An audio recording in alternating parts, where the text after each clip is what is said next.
Programme میں ایک بار پھر خوش آمدید۔ کرپشن کے پیچھے کون ہے بلوچستان کے اندر؟ جیسے ہمیشہ نام لیے جاتے ہیں، آپ کی نظر میں کس کی دیکھیں، میں سمجھتا ہوں کہ یہاں پہ وہ تمام ادارے انوالو ہیں جو اس وقت صاحب اقتدار ہیں۔ ہاں ٹھیک ہے، لیکن سر اب جیسے اختر مینگل صاحب کے حوالے سے آپ نے ذکر کیا، جو واقعہ پیش آیا اس حوالے سے پھر صوبائی حکومت کا بھی ایک موقف سامنے آیا کہ ہم نے ٹائم ایک فریم جو ہے وہ ایک بتایا ہوا ہے، ایک ٹائم کہ اس ٹائم تک اگر جلسہ کرنا ہے، کوئی گیدرنگ کرنی ہے تو اس کے بعد آپ نہ کریں۔ تو اس حوالے سے جو صوبائی حکومت کا موقف سامنے آتا ہے، آپ سمجھتے ہیں کہ وہ ٹھیک ہے اور اس پر عمل ہونا چاہیے؟ نہیں، میں سمجھتا ہوں کہ جو صوبائی حکومت کہہ رہا ہے، اگر ان کو پتہ ہے کہ یہاں پہ گڑبڑ ہونے والی ہے تو وہ اس کو روکے نا، بجائے یہ کہ جو وہ ہے خرابی ہے پولیٹیکل پارٹیز کے جو ہے نا سر پہ پھینکیں۔ وہ بالکل جو ہے نا جب ان کو پتا تھا یہ کچھ ہو رہا ہے تو وہ جو ہے نا ان کو روک لے سکتے تھے۔ لیکن بات یہ کہ اب ہم نے پھر جب ہڑتال دی، اس ہڑتال میں تو ہم نے کچھ نہیں کہا نا، وہ ایک سمپل عوام کا جذبات تھا، اور بلوچستان میں اس قسم کا جو ہے نا پہیا جام اور ہڑتال کبھی نہیں ہوا۔ لیکن اس میں بھی سرکار نے 200-250 لوگ جو ہے نا اریسٹ کیے، پھر یہ اچھا ہوا کہ اس نے ریئلائز کیا، پھر ان کو چھوڑ دیا۔ تو میں سمجھتا ہوں کہ چیزوں کو اگر ہم ایک دوسرے کو سمجھانے، کیونکہ اس وقت بلوچستان کے جتنے نیشنلسٹ پارٹیاں ہیں انکلوڈنگ پی ٹی آئی، وہ تمام اس جلسے جلوسوں میں ہم آن بورڈ تھے۔ تو جب یہ اکٹھے ہوں گے تو عوام کی رد عمل تو آئے گی نا۔ لیکن سر اوورآل جیسے آپ نے شروع میں زرداری صاحب کا، پرائم منسٹر صاحب کا ذکر کیا، سر اوورآل آپ وفاقی حکومت کی پالیسی ہو یا فیصلے ہوں، آپ اس سے مطمئن ہیں؟ جو حکومت دعویٰ کر رہی ہے کہ مقبولیت میں اضافہ ہو رہا ہے یا حکومت کا نیریٹو مضبوط ہوا ہے، پی ٹی آئی کا کمزور ہوا ہے، آپ سر اتفاق کرتے ہیں مالک صاحب؟ دیکھیں، میں حکومتی پالیسیوں سے بالکل اتفاق نہیں کرتا ہوں۔ میں سمجھتا ہوں کہ حکومت کو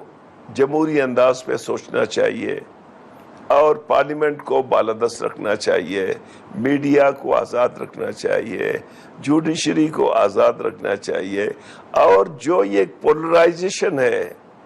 پولیٹیکل پارٹیز میں، مطلب میں آج بھی اس کے حق میں ہوں کہ گورنمنٹ کو پی ٹی آئی کے ساتھ مذاکرات کرنا چاہیے، اور پی ٹی آئی کو حکومت کے ساتھ مذاکرات کرنا چاہیے، تاکہ یہ مسئلے ڈیفیوز ہوں۔ کنفلکٹ میں عموماً ان لوگوں کو فائدہ پہنچ جاتی ہے جو جمہوری نہیں ہے۔ میں سمجھتا ہوں کہ فیڈرل گورنمنٹ کو ہر لیول پہ اپنے آپ میں ریفارم لانے کی ضرورت ہے۔ سر ایک آخری، مالک صاحب معذرت آپ کی بات کاٹ رہا ہوں، ایک سر آخری سوال ہوگا کہ یہ جو اس وقت یاسمین صاحبہ ہوں یا دیگر قیدی ہوں، اس حوالے سے حکومت تو کہتی ہے کہ وہ ان 9 مئی کے کیسز میں وہ قید ہیں، عدالت کا فیصلہ ہے، لیکن آپ سمجھتے ہیں کہ واقعی جو پیپلز پارٹی کا نیریٹو رہا ہے یا میاں صاحب کا نیریٹو رہا ہے کہ کوئی سیاسی قیدی نہیں ہے، آپ سمجھتے ہیں کہ موجودہ حکومت کے دوران کوئی سیاسی قیدی نہیں ہے؟ میں دیکھو اتفاق نہیں کرتا ہوں، یہ سارے سیاسی قیدی ہیں، اور ان کو سیاسی بنیادوں پہ ڈیل کرنی چاہیے۔ میں اختلاف رکھ سکتا ہوں پی ٹی آئی سے، اس کی لیڈرشپ سے، لیکن میں کہوں گا کہ وہ پاکستان پی ٹی آئی ایک پولیٹیکل پارٹی ہے، اس کے سربراہ بھی پولیٹیکل تو آپ کے مطابق خان صاحب سیاسی قیدی ہیں سر؟ میں سمجھتا ہوں کہ وہ سیاسی قیدی ہے میری نقطۂ نظر میں۔ میں تو کیونکہ میں سفر کر چکا ہوں، ہم ناکردہ گناہوں کی وہ ہم نے بھگتے ہیں، جیلوں میں گئے ہمارے قائدین، ابسکونڈ رہے ہیں۔ میں سمجھتا ہوں کہ چیزوں کو اس ملک میں جمہوریت باہمی افہام و تفہیم سے آئے گی، چاہے پی ٹی آئی ہو، کیونکہ جب پی ٹی آئی جو ہے نا اقتدار میں تھا، اس کا کردار بھی ٹھیک نہیں تھا نا، اس نے بھی سب کو پکڑ کے جیل میں ڈال دیا،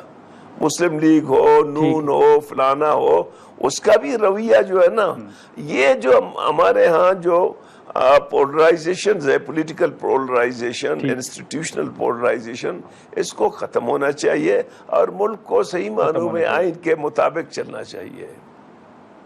چل ٹھیک ہے ڈاکٹر مالک بلوچ صاحب، بہت شکریہ سر وقت نکالنے کا، تھینک یو سو مچ۔ ناظرین، مالک بلوچ صاحب کی گفتگو آپ نے سنی، ہم یہاں پر ایک مختصر سا بریک لیتے ہیں اور بریک کے بعد گفتگو کو آگے بڑھاتے ہیں۔